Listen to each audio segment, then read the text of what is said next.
हिरण्यवर्णां हरिणीं सुवर्णरजतस्रजां चन्द्रां हिरण्मयीं लक्ष्मीं जातवेदो महावह ताम आवह जातवेदो लक्ष्मीमलपगामिनीं यस्यां हिरण्यं विन्देयं गामश्वं पुरुषानहम्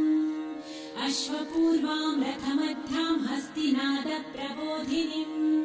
श्रियं देवीमुपह्वये श्रीर्मा देवी जुषतां कासोस्मितां हिरण्यप्राकाराम् आर्द्रां ज्वलन्तीं तृप्तां तर्पयन्तीं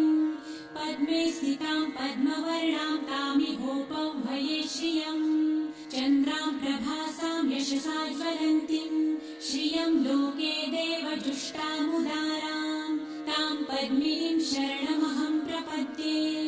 लक्ष्मीर्मे नश्यतां त्वां वृणे आदित्यवर्णे